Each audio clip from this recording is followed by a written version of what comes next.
Matthew chapter 27. Early in the morning, all the chief priests and the elders of the people made their plans how to have Jesus executed. So they bound him, led him away, and handed him over to Pilate the governor.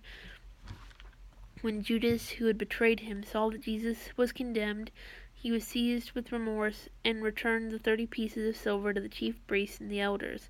"I have sinned," he said, "for I have betrayed the innocent blood." "What is that to us?" they replied. "That's your responsibility." So Judas threw the money into the temple and left. He went away and hanged himself.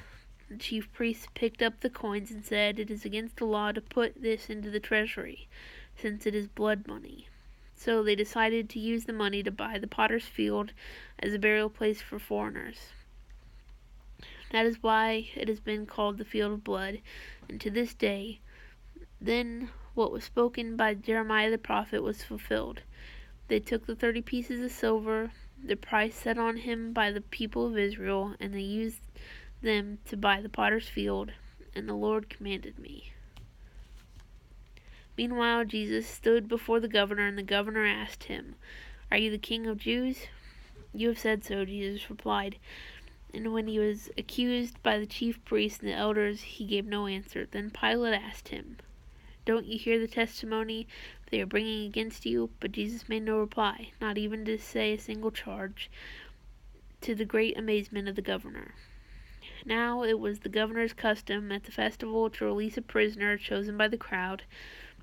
At that time they had a well-known prisoner whose name was Jesus Barabbas. So when the crowd had gathered, Pilate asked them, "Which one do you want me to release to you, Jesus Barabbas or Jesus who is called the Messiah?" And for he knew it was out of self-interest that they had handed over Jesus to him. And while Pilate was sitting on the judge's seat, his wife sent him this message: "Don't have anything to do with that innocent man, for I have suffered a great deal today in the dream because of him." But the chief priests and the elders persuaded the crowd to ask for Barabbas and to have Jesus executed. Which of the two do you want me to release to you?" asked the governor. "Barabbas," they answered. "What shall I do then with Jesus, who is called the Messiah?" Pilate asked. And they called and answered, "Crucify him." "Why? What crime has he committed?" asked Pilate. But they shouted all the louder, "Crucify him." When Pilate saw that he was getting nowhere, but that instead an uproar was starting, he took water and washed his hands in front of the crowd. "I am innocent of this man's blood," he said. "It is your responsibility."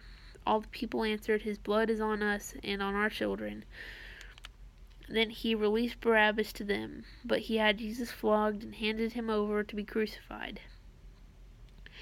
Then the governor's soldier took Jesus into the praetorium and gathered the whole company of soldiers around him. They stripped him and put a scarlet robe on him, and then twisted together a crown of thorns and set it in his head. They put a staff in his right hand.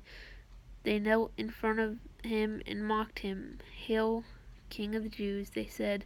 They spit on him and took the staff and struck him on the head again and again. And after they mocked him, they took off the robe and put on his clothes on him. Then they led him away to crucify him. As they were going out, they met a man from Cyrene named Simon, and they forced him to carry the cross. They came to a place called Golgotha, which means the place of the skull. There they offered Jesus wine to drink, mixed with gall, but after tasting it, he refused to drink it.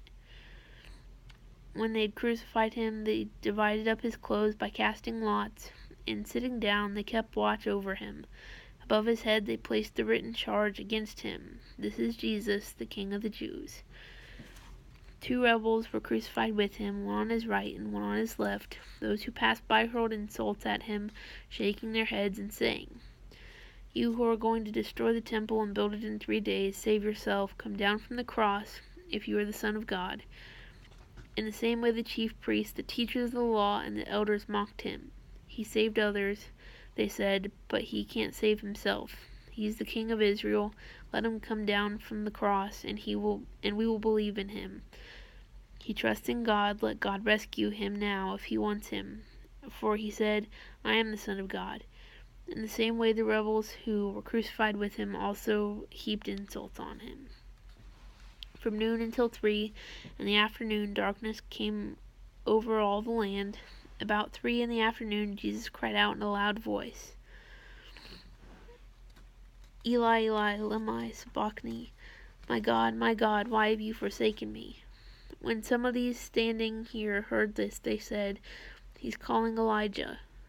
Immediately one of them ran and got a sponge. He filled it with wine vinegar, put it on a staff, and offered it to Jesus to drink. The rest said, Now leave him alone. Let's see if Elijah comes to save him. And when Jesus had cried out again in a loud voice, he gave up his spirit. At that moment, the curtain of the temple was torn in two from top to bottom. The earth shook, the rocks split, and the tombs broke open. The bodies of many holy people who had died were raised to life. They came out of the tomb after Jesus' resurrection and went into the holy city and appeared to many people.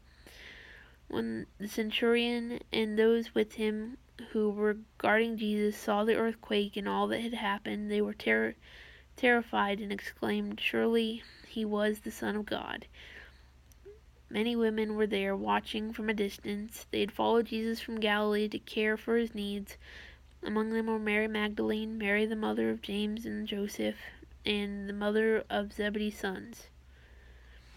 As evening approached, there came a rich man from Arimathea named Joseph, who had himself become a disciple of Jesus. Going to Pilate, he asked for Jesus' body, and Pilate ordered that it be given to him. Joseph took the body, wrapped it in a clean linen cloth, and placed it in his own new tomb that he had cut out of the rock. He rolled a big stone in front of the entrance to the tomb and went away. Mary Magdalene and the other Mary were sitting there opposite the tomb.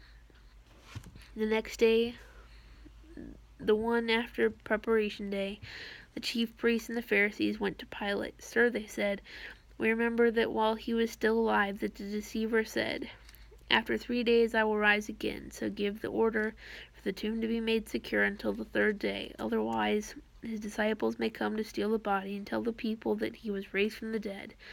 This last deception will be worse than the first. Take guard, Pilate answered. Go and make the tomb as secure as you know how. So they went and made the tomb secure by putting a seal on the stone and posting guard.